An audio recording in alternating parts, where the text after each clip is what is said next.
Welcome to Ergonomics in the Workplace 101. I'm Christine Roberts, occupational therapist with Michigan Rehabilitation Services. I'm a white female with brown hair and brown eyes. Today I'm wearing a gray top and I have a virtual background behind me that's blue with the MRS logo. Our co-presenter for today's presentation is Nikki Flairman, and she'll introduce herself now. Hi, I'm Nikki Flairman. I'm an occupational therapy assistant with the Business Network Division, and I am a blonde woman in my 30s, and I'm wearing a jean jacket with a black shirt underneath. And then I have the MRS blue logo behind me. This is Christine. So, as occupational therapists on the Business Network Division, our role in the agency is to help our individual customers identify accommodations for the workplace or educational pursuits. And we also work with businesses throughout the state to be a more inclusive employer, complete accommodations with their employees, and also provide them with the talent pool throughout the state of Michigan. Today, we'll be focusing on ergonomics within a workplace, an office setting.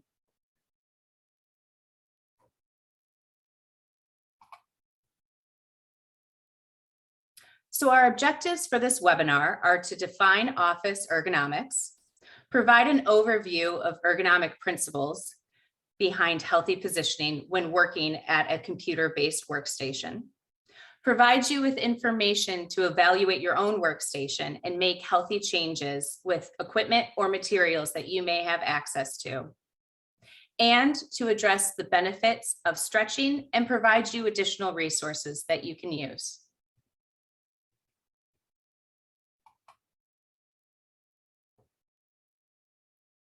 So let's define office ergonomics. Ergonomics is an applied science concerned with designing and arranging things that people use so that those people and things can interact efficiently and safely. So we like to think of ergonomics as a proactive measure so that aches and pains don't start when you are sitting at a computer.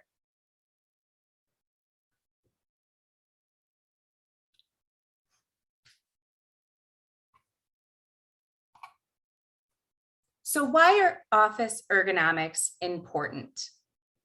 If your workspace does not consider ergonomics, you can end up developing compensatory postures or misalignments of the spine and upper extremities, or contact stress and pressure on your skin, or other upper extremity musculoskeletal injuries.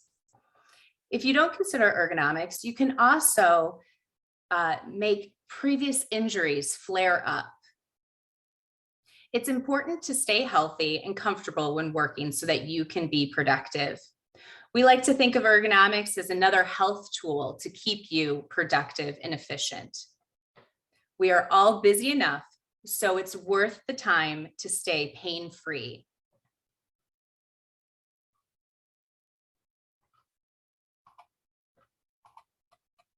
Poor posture is linked with multiple diseases.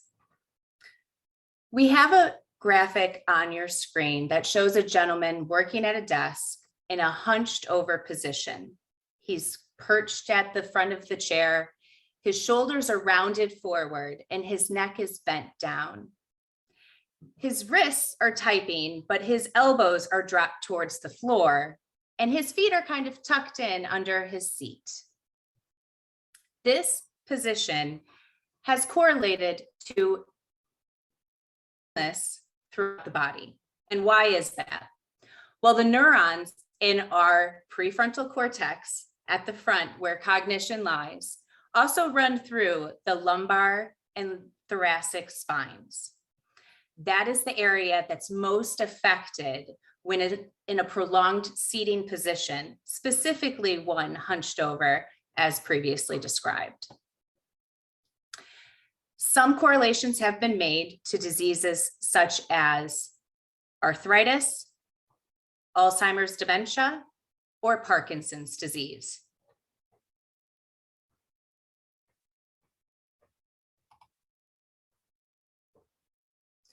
So why does our posture matter?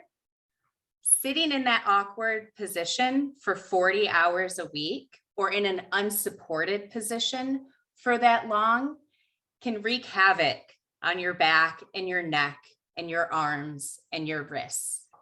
So some common aches and pains that start as a warning sign for you can be neck strain or pain, such as when you're hunched over your laptop, or low back pain, like sitting unsupported for hours, or wrist pain or carpal tunnel, that numbness and tingling, or that bump on the inside of your wrist from resting your wrist against your keyboard for hours a day. The moral of the story is don't ignore this pain and discomfort. That means that ergonomics are knocking at your door and asking to be involved in your computer setup.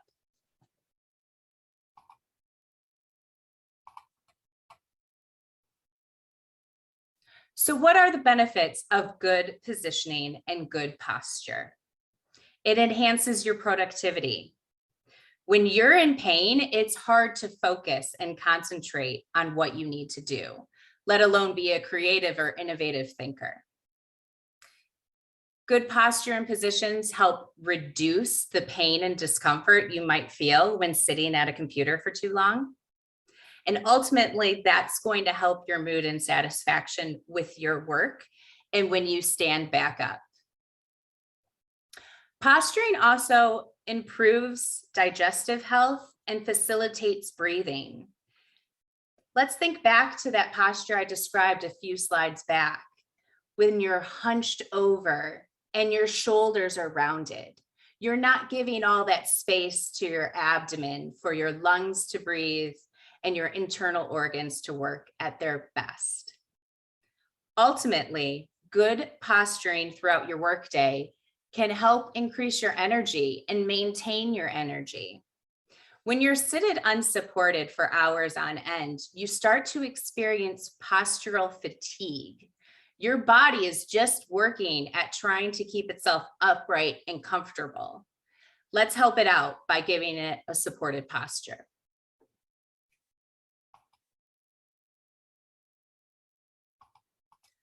So our next two slides are going to discuss some general ergonomic principles for using a computer workstation. The first one is to consider the height of your work surface so that it allows you to work without having to reach or bend while you're seated. You want to arrange your most commonly used items close to you so you don't have to reach throughout the day, and you can use the support of your seat. You want to position your computer monitor directly in front of you with the top of that screen at about eye level. If you're using bifocals, it's a good rule of thumb to lower that monitor just slightly so that you are looking towards the bottom of your glasses. And it's always a good rule of thumb to also keep your monitor about arm's length away. When positioning, you want your forearms to be parallel to the floor at approximately a 90-degree angle. And relax your shoulders. Make sure you are not typing when in a position which will make your shoulders hunch up. The top of your keyboard should be level with the height of your elbow when seated at this position.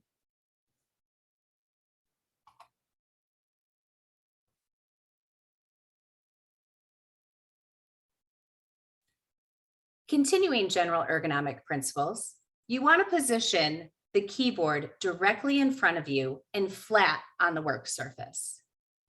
Use a wrist rest so that your hands and wrists maintain relaxed and in a neutral position, which would be considering straight from elbow to fingers.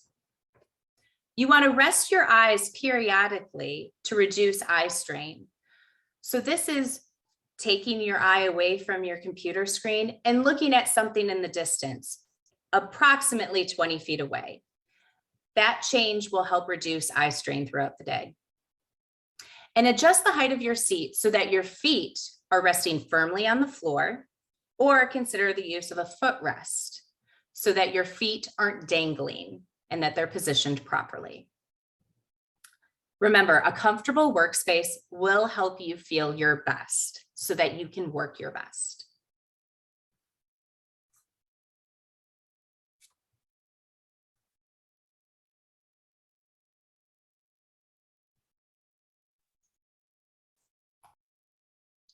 Thank you, Christine. This is Nikki. Take a moment and think about how typically your desk, your chair, your monitor, your keyboard, even your mouse isn't built for you specifically. It's built for anyone in a standard size. So how do we make it work specifically for you? We'll get into exactly what a work area adjusted specifically for you should look like.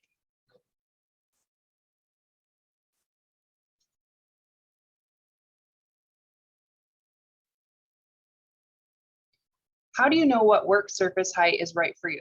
It's different for everyone. What you can do is take your desk chair, sit in it with a rule of 90s and play. Look at the positioning of the woman in the picture. Make sure you're comfortable, your feet are flat on the ground or flat on the footrest. Your thighs are parallel to the floor. Take a tape measure and measure from the floor to the top of the hands or the fingertips. That is your writing surface or desk height. The keyboard surface, which is why we have keyboard trays frequently, should be about 1 to 2 inches below that. So the wrists are neutral as you're typing. To visualize this, think of yourself as typing downhill.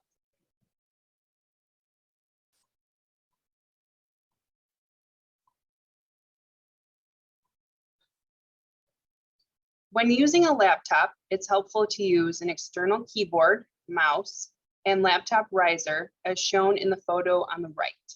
You can see how much higher the viewing screen of the monitor is, promoting upright posture versus a forward hunched posture in the photo on the left, which over time will cause aches and pains. An external mouse with a trackball can also help prevent wrist strain and using the trackball to move the cursor rather than the wrist.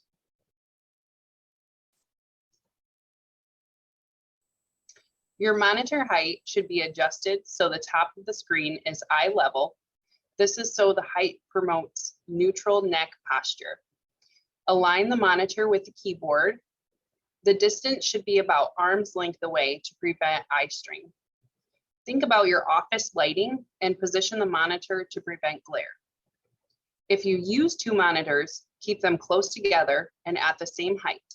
Line them so that you're positioned to look at the middle of the 2 monitors. This helps prevent you from turning your head and neck frequently while you're working.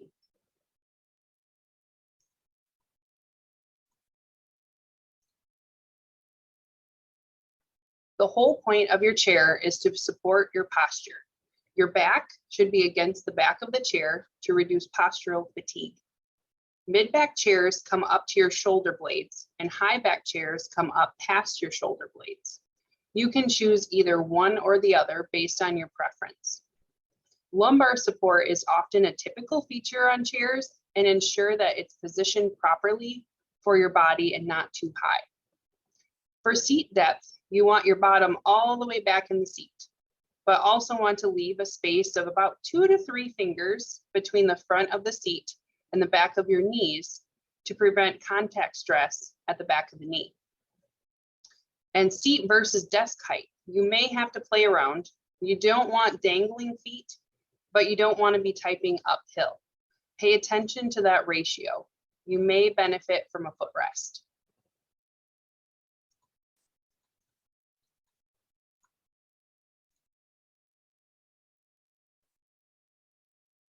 So let's talk about the advantages of footrests. If you're sitting ergonomically in your task chair, your hips should be positioned all the way back in the chair.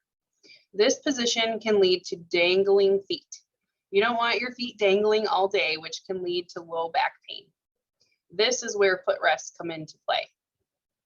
Footrests help you position so that your back is against the backrest for low back support and your feet are kept flat and not dangling. The footrest can be a good cheater if you have too long of a seat depth or too high of a work surface height on a fixed height desk that's unable to be raised or lowered. Use the footrest and elevate your chair an inch or two to compensate. And as a reminder, make sure that you have that 2 to 3 fingers between the edge of the seat and the back of the knees to prevent that contact stress at the back of the knee.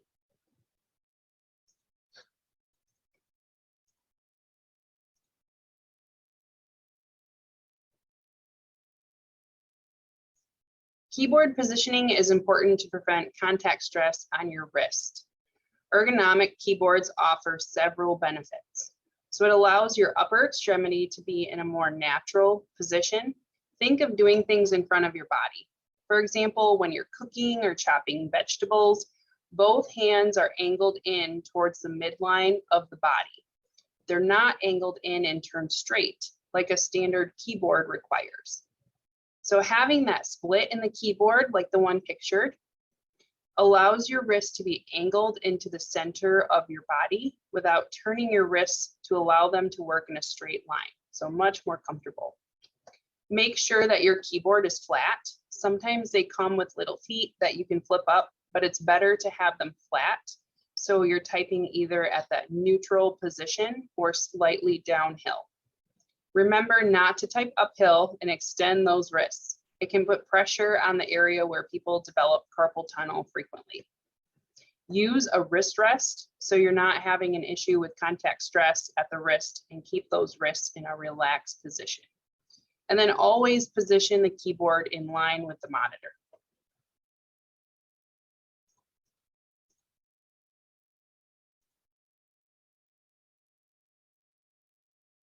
When using the phone for communication, remember to use the speaker setting on your devices when possible.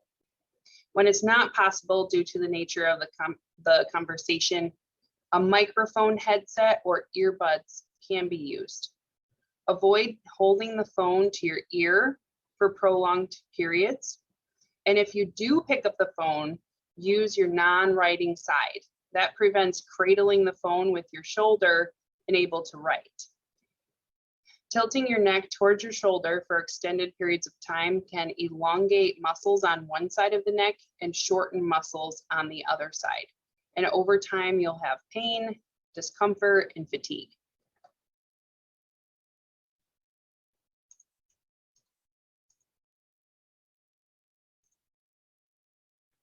There are many benefits to standing while you're working. However, it's important to maintain that healthy posture. The height of your work surface should allow you to work without bending or reaching. Remember that rule of 90s again. Your elbows should be at an approximate 90-degree angle and your forearms parallel to the floor. Your wrist, neck, and head should be in a relaxed, neutral position and not looking up or down, but straight ahead. The distance between your eyes and the monitor is typically an arm's length away to make sure that the neck and head posture is maintained. And individuals who wear glasses may need to lower the screen slightly to be able to look at the screen from the bottom of their glasses.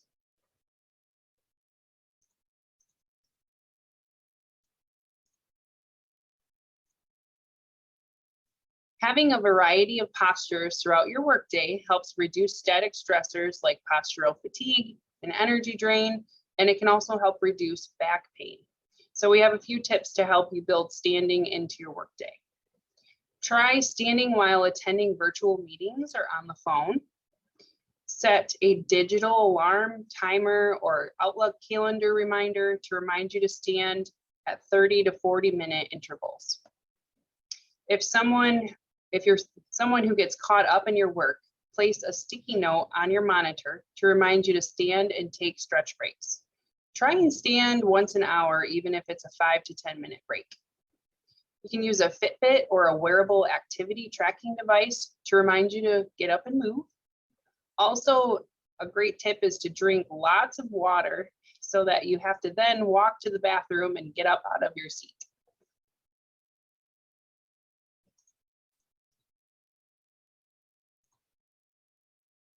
So here's an idea from the company Human Scale. to incorporate a standing habit.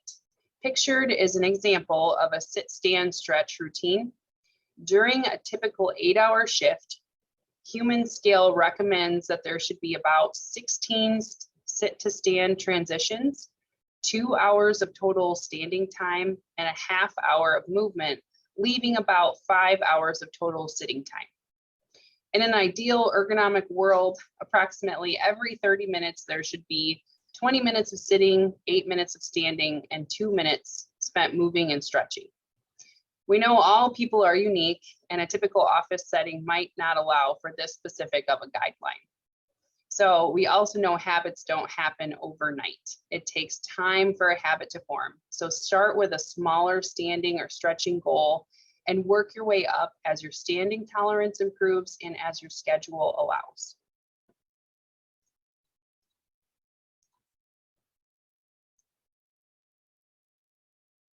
As I talked about building habits on the previous slide, reach zones are a quick and easy way to start your habit of building an ergonomic workspace. This will prevent yourself from repetitively reaching while you're working.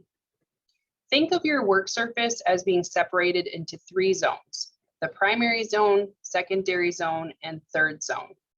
The primary zone is where your keyboard and your mouse are located, as they are used most frequently.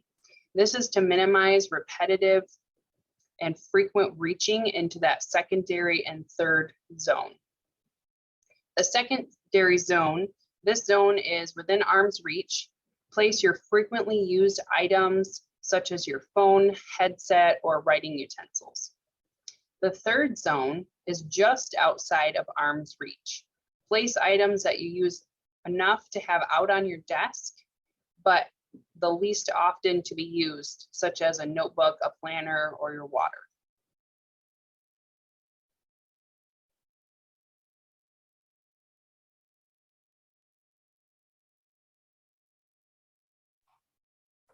This is Christine. Benefits of physical activity. So some of our recommendations today are not just about ergonomics. A long day at the computer drains our energy. And the best way to combat that is physical activity. We know that physical activity improves our thinking and cognition because it gets oxygen to all those areas of the body, including the brain. Physical activity can reduce short-term feelings of anxiety or feelings of overwhelm. It can help your thinking and your learning and your judgment and keep all of those cognitive skills sharper as we age.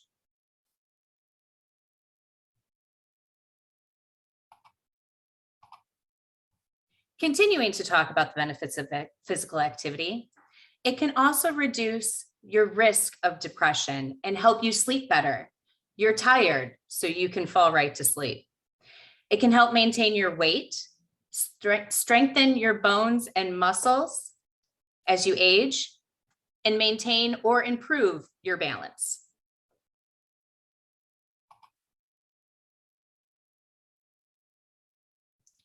So why stretch? We put some inspiration on this slide. We have pictures of our furry friends, cats and dogs, stretching as they get up. Our recommendation is to follow their advice. They know what they're talking about. Stretching increases blood flow. It helps reduce tension and fatigue in muscles. It helps prevent injury because you're warming up those muscles before you start moving. It helps to maintain your range of motion. It's a mental and emotional break, and it feels good. Just think about after you have been in this webinar, how nice it's going to be to stand up and stretch.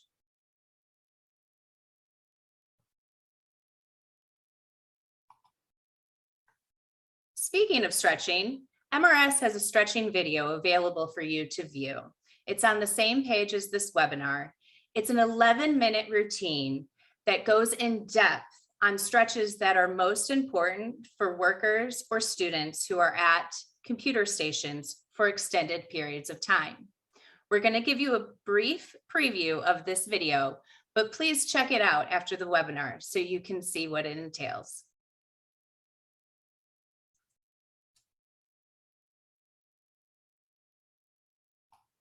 One, 2, 3, 4, 5, 6, 7, 8, 9, 10, 11, 12, 13, 14, 15, 16, 17, 18, 19, 20. 1, 2, 3, 4, 5, 6, 7, 8, 9, 10, 11, 12, 13, 14, 15, 16.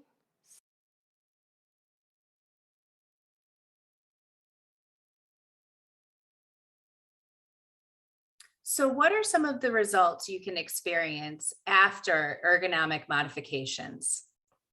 Well, we know for employers, it does maintain retention rates for their employees. It can help with fewer injuries. It can reduce absenteeism because you're not in pain throughout your workday. It can increase the efficiency and your work quality because your brain can think easier. It lowers disability benefit costs for employers, and it's a higher morale throughout the workplace. We're happier if we're in less pain.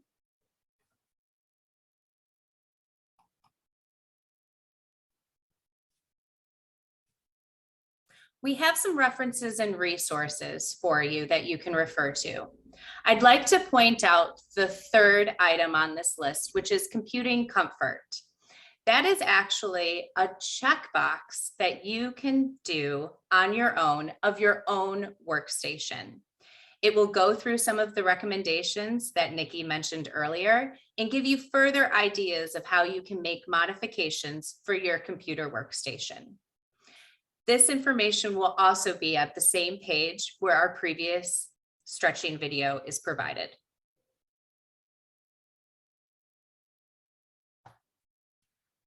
So thank you for attending our webinar today on office ergonomics. If you would like to request further assistance from the Business Network Division of MRS, feel free to use the Business Network Division request form located on this page.